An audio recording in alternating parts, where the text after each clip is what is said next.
Everyone, Radhe Radhe. आज के video में आपको मोहिनी एकादशी की बहुत ही सरल पूजा विधि बताऊंगी। तो देखिए, वैशाख मास के शुक्ल पक्ष में आने वाली एकादशी तिथि को मोहिनी एकादशी के नाम से जाना जाता है। शास्त्र के अनुसार एकादशी के दिन पूजा और व्रत करने से मनुष्य सांसारिक मोह माया के बंधन से मुक्त हो जाता है। मनुष्य के सारे बुरे कर्मों से मुक्ति मिलती है। इसीलिए हमें मोहिनी एकादशी का व्रत जरूर करना चाहिए। मोहिनी एकादशी इस साल 8 मई 2025 को दिन गुरुवार को पड़ रहा है। तो देखिए, एकादशी के दिन आप सुबह जल्दी उठकर स्नान आदि करें। स्नान आदि करने के बाद अपने लड्डू गोपाल जी को उठाएं, उन्हें प्यार से दूध का भोग लगाएं। दूध का भोग लगाने के बाद आप उन्हें स्नान कराएं।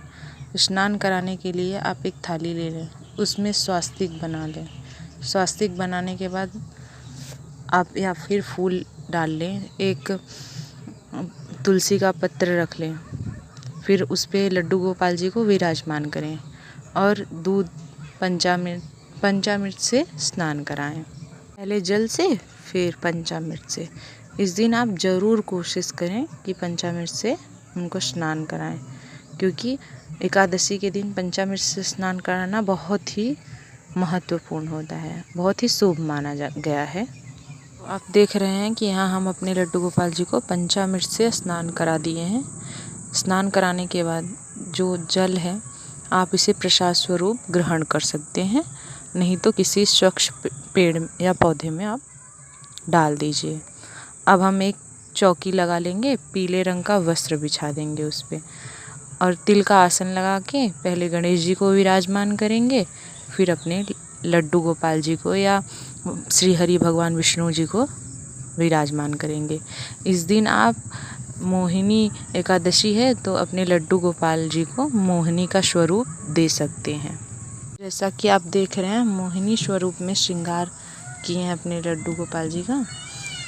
इस दिन मान्यता है कि कहा जाता है शास्त्रों में कि समुद्र मंथन हुआ था इस दिन, और समुद्र मंथन से अमृत कलश निकला था। उस अमृत कलश के लिए देवताओं और दैत्यों में युद्ध छिड़ गया। अमृत कलश को दैत्यों से बचाने के लिए और संसार को दैत्यों से बचाने के लिए प्रभु ने मोहिनी स्वरूप धारण किया था।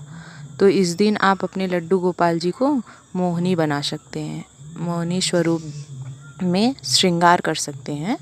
तो जो भी आपके पास है उसी से आप मोहिनी स्वरूप श्रृंगार कर दीजिए। देखिए, अब हम भगवान को पुष्प समर्पित करेंगे। तो पुष्प समर्पित करेंगे प्रेम से प्रभु गणेश जी को, फिर लड्डू गोपाल जी को अपने पुष्प समर्पित करेंगे। पुष्प समर्पित करने के बाद हम घी का दीपक प्रज्वलित करेंगे। दीपक और पुष्प समर्पित करने के बाद अब हम भोग समर्पित करेंगे। भोग में जो भी ऋतु फल है आप समर्पित कर सकते हैं, मिष्ठान भी समर्पित कर सकते हैं। इसके बाद हम जल समर्पित करेंगे। जल समर्पित करने के बाद एक लोटा जल लेंगे और हाथ में थोड़ा सा तिल और फूल लेकर हम प्रभु की कथा सुनेंगे। हम बहुत प्रेम और प्यार से प्रभु की कथा सुनेंगे। इस दिन कथा सुनना अति आवश्यक है, और जो भी आपको ऋतु फल मिले आप वो समर्पित कर दें।